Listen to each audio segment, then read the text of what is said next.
እሺ ተመልካቾች እንዴት ናችሁ?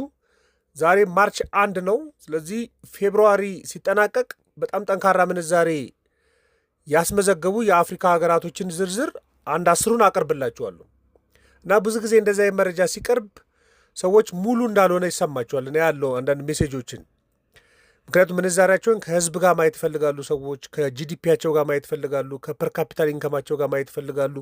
የውጭ ምንዛሬን የሚመሩበት ፖሊሲ ጋር ማየት ይፈልጋሉ። ዛሬ ሀገራቶችን ከህዝባቸው ከጂዲፒ ከፐር ካፒታል ኢንከም እና ከምንዛሬ ፖሊሲያቸው ጋር እናነጻጽራለን እና ምን እንደሚመስል መመልከት እንችላለን። ግን ጃንዋሪ ላይም ፌብሩዋሪ ላይም የነበራቸውን የምንመለከተው በተለይ የፌብሩዋሪ መጨረሻ ድረስ እንግዲህ ጠንካራ ምንዛሬ ያላት የምትባለው አፍሪካ ውስጥ ቱኒዚያ ነች። አንደኛው የቱኒዚያ ገንዘብ ዲናር ነው የሚባለው እና አንድ የአሜሪካ ዶላር በ2.9 ዲናር ነው የሚመነዘረው።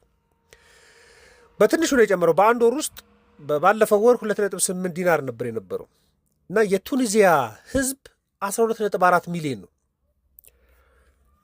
እና ጠቅላላ ሀገራዊ ምርት የቱኒዚያ ጠቅላላ ሀገራዊ ምርት 60 ቢሊዮን ዶላር ነው። በኢትዮጵያ በግማሽ የሚያንስ ማለት። ህዝቧ ደግሞ 1/10 ነው ለኢትዮጵያ የሚሆነው።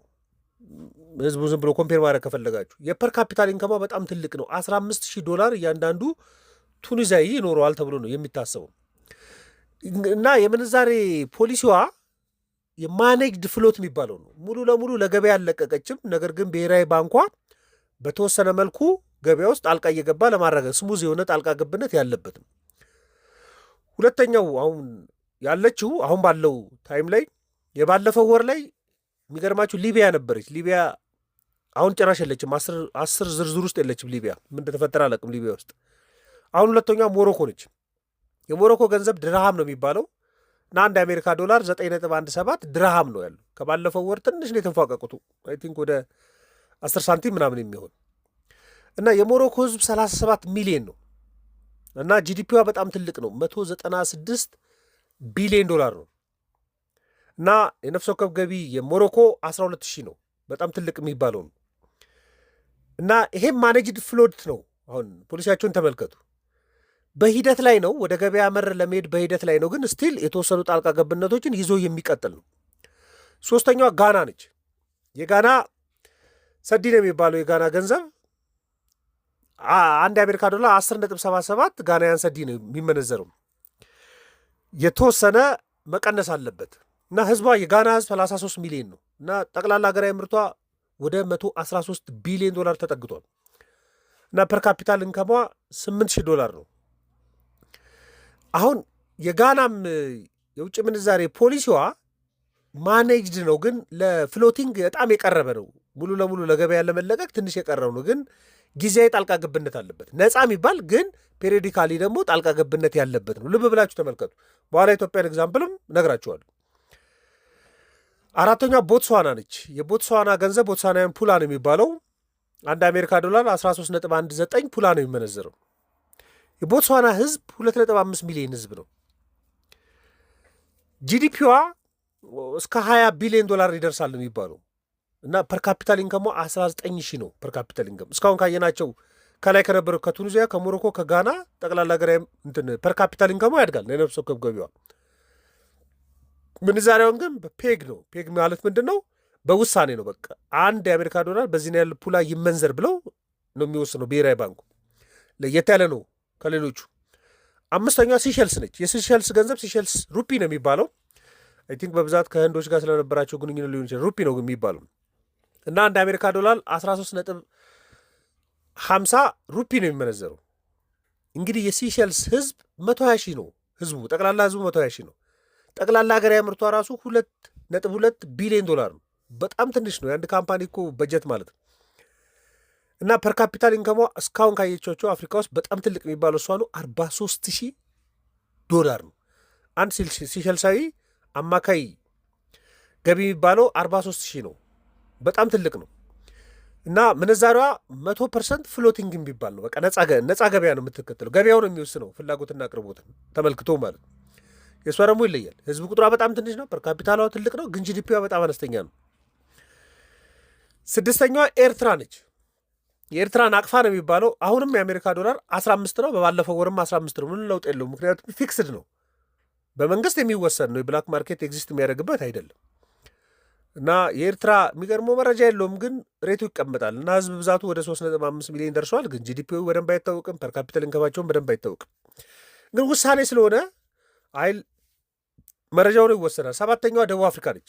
በአፍሪካ ትልቅ የሚባለው ጠቅላላ ሀገራዊ ጂዲፒ ያላት ደቡብ አፍሪካ ነች። እና የደቡብ አፍሪካ ገንዘብ ራንድ ነው የሚባለው። አንድ የአሜሪካ ዶላር 15.88 ራንድ ነው የሚመነዘረው። ህዝብ ቁጥሯ ወደ 65 ሚሊዮን ህዝብ ነው ያለው ደቡብ አፍሪካ ውስጥ። እስካሁን ካየናቸው ሀገራቶች በጣም ትልቁ ህዝብ ብዛት ያለባት ሀገር ነች።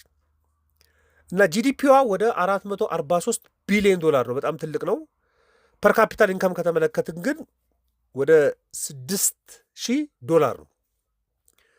ነፃ በቃ ፉሊ ነፃ ገበያ ያለው የምንዛሬ ገበያ ያላት የምትባለው አንዷ ደቡብ አፍሪካ ነች። ፍሪ ነው፣ በቃ ፍሪ ፍሎቲንግ ነው። ከዛ 8ኛ 9ኛ 10ኛ ያሉት ሀገራቶች 8ኛ ሌሴቶ ነች፣ 9ኛ ናሚቢያ ነች፣ 10ኛ ኢስዋቲኒ ነች። በባለፈው ወር ናሚቢያ አልነበረችም። አሁን ናሚቢያ ወደዚህ መታለች። እንግዲህ የሌሴቶ ናሚቢያና ኢስዋቲኒ ገንዘባቸውን የሚወስኑት ከደቡብ አፍሪካ ራንድ ጋር ነው የሚያነጻጽሩት። ስለዚህ ምን ብለው ያምናሉ? አንደኛ ገንዘብ አሁን ለምሳሌ የሌሴቶ ገንዘብ ሎቲ ነው የሚባለው፣ የናሚቢያ ዶላር ነው የሚባለው። ኢስዋቲኒ ማለት ስዋዝ ላንጋኒ ነው የሚባለው ገንዘባቸው። የራሳቸው ገንዘብ አላቸው፣ ግን የሚመነዝሩት ከደቡብ አፍሪካ የደቡብ አፍሪካ አንድ ራንድ የእኛ አንድ ራንድ ነው ብለው ነው የሚያምኑት። ስለዚህ አንድ የአሜሪካ ዶላር የደቡብ አፍሪካ ራንድን ከፍ ካደረገው የእነሱም ገንዘብ ከፍ ይላል፣ ዝቅ ካደረገው ዝቅ ያደርገዋል። ፔግ ነው የሚያደርጉት። ፔግቱ ደቡብ አፍሪካ ራንድ ነው የሚባለው። የሌሴቶ ህዝብ 2.2 ሚሊዮን ነው። የናሚቢያ ህዝብ 2.8 ሚሊዮን ነው። የኢስዋቲኒ ህዝብ 1.2 ሚሊዮን ነው። የሌሴቶ ጂዲፒ የለም፣ ግን ናሚቢያ ጂዲፒዋ ወደ 16 ቢሊዮን ዶላር ነው። ኢስዋቲኒ ደግሞ 5.5 ቢሊዮን ዶላር ነው። ፐር ካፒታል ኢንካማቸው ተቀራራቢ ነው። ናሚቢያ 12,000 ነው፣ ኢስዋቲኒ 14,000 ዶላር ነው። አሁን ይሄ በጣም የተለያየ ነገር ነው እየተመለከታችሁ ያላችሁት። በህዝብ ነው እንዳይባል አፍሪካ ውስጥ በጣም ዝቅተኛ ህዝብ ያላት አይ ቲንክ ሲሸልስ ነች 120,000። ከዛ በኋላ ግን ሳኦቶሚ ያለች ደቡብ አፍሪካ ውስጥ መካከለኛ አፍሪካ ውስጥ ያለች ሀገር እሷ 230,000 ህዝብ ነው ያለባት፣ ግን የለችም እዚህ ዝርዝር ውስጥ። ኬፕ ቨርዴ 600,000 ህዝብ ነው ያለባት፣ ግን እዚህ ዝርዝር ውስጥ የለችም። ኮሞሮስ ሀገር ነች 900,000 ህዝብ አላት፣ ግን እዚህ ዝርዝር ውስጥ የለችም። ኢኳቶሪያል ጊኒ ከ1.1 ሚሊዮን የማይበልጥ ህዝብ አለ፣ ግን እዚህ ዝርዝር ውስጥ የለችም። ጅቡቲ 1.2 ሚሊዮን ህዝብ አላት፣ እዚህ ዝርዝር ውስጥ የለችም። ትንሽ ህዝብ ኖራቸው እዚህ ዝርዝር ውስጥ ያሉት ሲሸልስና ኢስዋቲኒ ናቸው። ስለዚህ ህዝብ ቀጥታ ምክንያት መሆን አይችልም። ፖሊሲ ግን ፖሊሲያቸው የተለያየ ነው ከተመለከታችሁ። በቃ ትልልቁ ላይ ያሉት በገበያ መር የሚመሩ አሉ። ለምሳሌ ሲሸልስ በገበያ መር ትመራለች፣ ደቡብ አፍሪካ በገበያ ትመራለች። ሌሎቹ ግን ማኔጅ ፍሎቲንግ ነው፣ በጣም ጥንቃቄ የተሞላበት። አሁን ኢትዮጵያ የምትከተለው ማለት ነው። ኢትዮጵያ ገበያ መር አልሆነችም ገና፣ ወደ ገበያ መር እየሄደች ትራንዚሽን ታይም ላይ ነው ያለችው። ለምንድን ነው እንደሱ የሚባለው ካላችሁ፣ ማኔጅ ፍሎቲንግ እየተከተለች ነው የምንለው ለምንድን ነው? በሂደት ወደ ገበያ መር እየሄደች ነው። በሂደት ወደ ገበያ መር እየሄደች ነው ለሚሉ ምልክቶች ምንድን ናቸው? ሙሉ በገበያ ይመራ የሚባልበት ምክንያት ዋናው የብሔራዊ ባንክ ጣልቃ ገብነት ጉዳይ ነው። በጣም በተደጋጋሚ ገበያውን ማኔጅ ለማድረግ ምን ያደርጋል? ብሔራዊ ባንክ ጣልቃ ገብነት አለው፣ ጨረታ ያወጣል። አሁን ትናንትና እንኳን ጨረታ ወጥቷል ለማክሰኞ። ኦልሞስት በአንድ ወር ውስጥ ከ1 ቢሊዮን ዶላር በላይ ጨረታ እያወጣ ነው። ተደጋጋሚ 20 ጊዜ ጨረታ ወጥቷል በአንድ ዓመት ከምናምን ውስጥ ማለት ነው። ስለዚህ ገበያ ለማረጋጋት በሚል ገበያው ላይ ስለሚገባ ፉሊ ፍሎቲንግ ነው ተብሎ አይደለም የሚታሰበው። ከዚህ ቀደምም ፉሊ ፍሎቲንግ ሲሆን ምንድን ነው ምን ያሟላል የሚለውን አቅርቤላችሁ አውቃለሁ ሀሳብ ከዚህ ቀደም። እሱ ብቻ ሳይሆን ጠበቅ ያለ የምንዛሬ የመደልደል አይነት ባህሪም አለው። በቃ ለማዳበሪያ ኮመርሻል ባንክ ኦፍ ኢትዮጵያ ጋር ያሉትን ጉዳዮች እንደምትረዱት ማለት ነው። ስለዚህ መታየት ያለበት ዋናው ፖሊሲ ኢኮኖሚ የምንዛሬ ሁኔታ ከፖሊሲ ጋር የሚገናኝ መሆኑን መረዳት አለባቸው። ኤርትራ እዚህ መታ የገባችው ጠንካራ ኢኮኖሚ ባለቤት ስለሆነ ሳይሆን ፊክስድ ሬት ስለምትጠቅም፣ ስለዚህ ፊክስድ ሬትም ዝርዝር ውስጥ ያስገባል ማለት ነው። የኢኮኖሚ ጥንካሬም ደግሞ ምንዛሬ አቅምን ይወስናል። ለምሳሌ እነ ቱኒዚያ ኢኮኖሚ፣ እነ ሞሮኮ ኢኮኖሚ በጣም ጠንካራ ኢኮኖሚ ነው። የሲሸልስ ኢኮኖሚ ቱሪዝም ላይ በጣም ጠንካራ ኢኮኖሚ ነው። የደቡብ አፍሪካ ኢኮኖሚ በጣም ጠንካራ ኢኮኖሚ ነው። ስለዚህ እነዚህ ፖሊሲ አይደለም እዚህ የከተታቸው፣ የኢኮኖሚ ጥንካሬያቸው ነው እዚህ የከተታቸው። በጣም ዝቅተኛ ህዝብ ያላቸው እንደነ ሲሸልስ ደግሞ እዚህ በህዝብ ቁጥሩ አይደለም እዚህ የገቡት። በህዝብ ቁጥር ከሆነ ቅድም ጠቅስላቸው ሀገራቶች እዚህ መግባት አለባቸው። ብዛት ብቻም ማተር ስለማያደርግ ማለት ነው።